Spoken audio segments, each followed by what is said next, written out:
Hello, this is Dr. Remy. I welcome you to another section of research writing. I want to quickly highlight on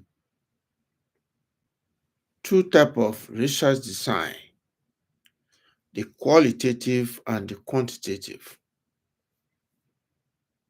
Before a researcher can choose which design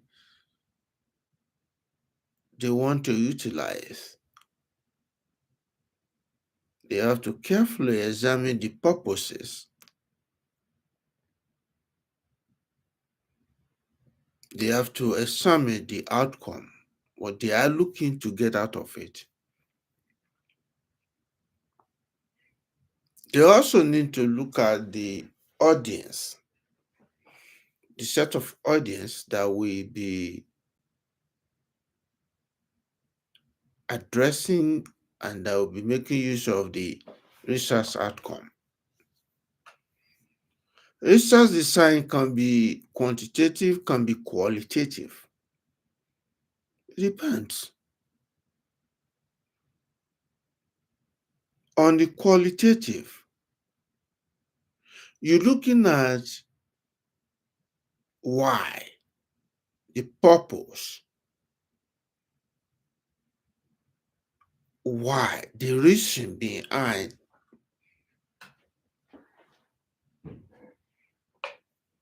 But when you are looking at quantitative, you're looking at the frequency of occurrence. How many?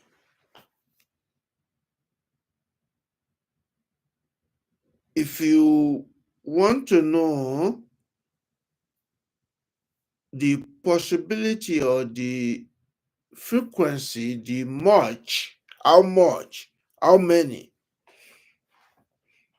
Say, for example,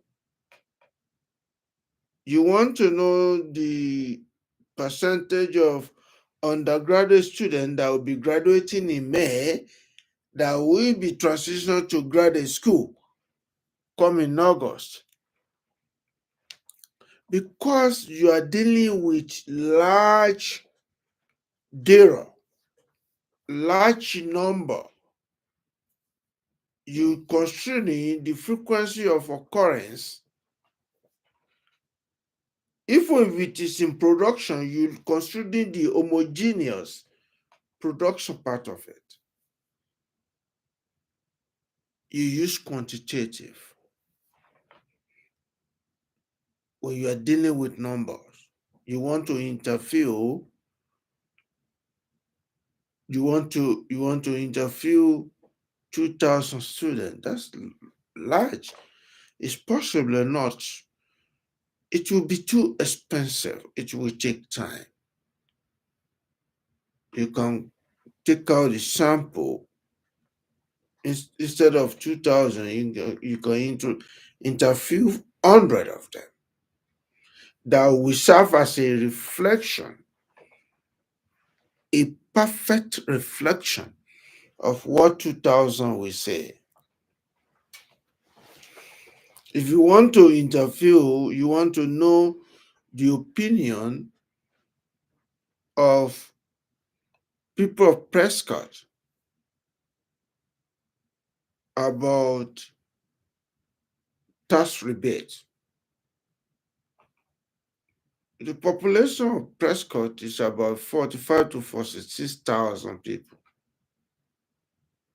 It's not humanly possible to do so. You can take a sample size of like 400 people, 500 people. And the easiest place to get them is for you to go to downtown Prescott, where the court plaza is. You interview people at random, or you send out the survey. The first question is, are you a resident of Prescott? If they are, they can continue the survey. If they are not, you close it. Say thank you. You close it.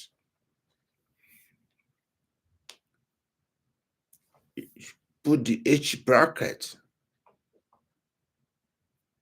and so on.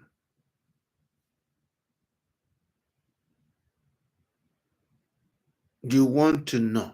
So whatever the 400 people you interview says, from the data you collect, will represent what Prescott resident says. It's as if during the election that we vote, not for everybody vote, but we elect our representatives that represent us. So whatever they do is what we ask them, we approve of it. They represent our opinion. On the other side, the qualitative, when you want to know why, for example, you want to know why, listen, behind some policies, law, regulations that are made in the state, even in the countries, in Arizona state, you can gather 3 or more mayor, mayor of Phoenix, mayor of Flagstaff, mayor of Prescott Valley, mayors of Mesa. You put them together and do focus group. Mind you, it's not easy to come across people of that profile. It's not easy. Or you want to talk to state governors, the prisoners, the inmates,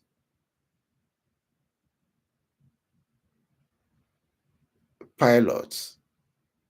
The set of people that are not easy to come by, you can do focus group. Then, because their preference to know reasons behind certain decisions that are made.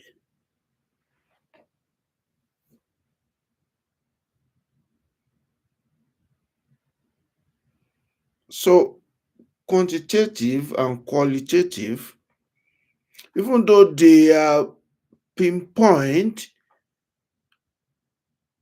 possible solutions to prevailing challenges, prevailing issues, prevailing problem that either you as a researcher or an educator or marketer trying to resolve.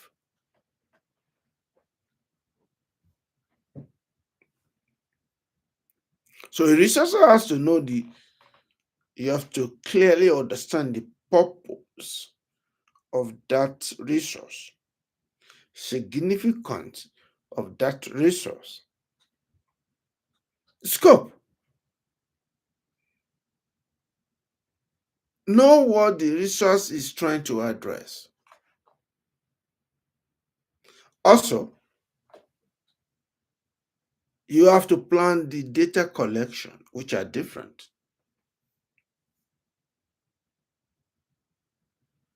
and the outcome. During the outcome or after the outcome, you also need to be mindful of some challenges that you encounter during the research.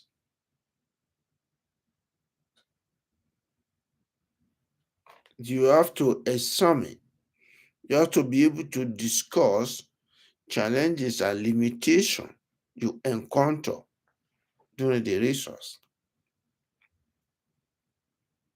So it is very important for the researcher to predetermine which research design they want to use. which research design and approach would befit the research they want to conduct. So while you are doing or choosing your own research design, you have to know first the purpose of your study, the significance, the scope. When you look at the outcome,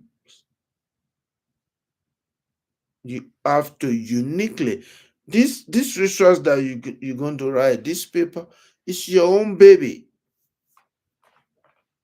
It's your whether you're going to resolve a personal problem or challenges that the family member is encountering, or your community, or your town, your state, regardless,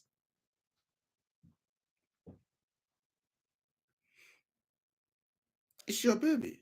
It's something that you discuss, and you put into consideration that this is my own.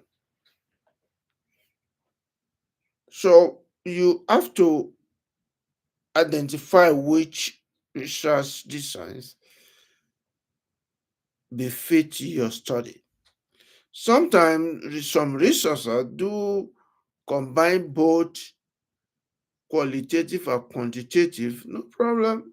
It's time consuming, expensive. It can be misleading too if things are not clearly identified and they don't showcase which one belong to one. So I just want to highlight that for you.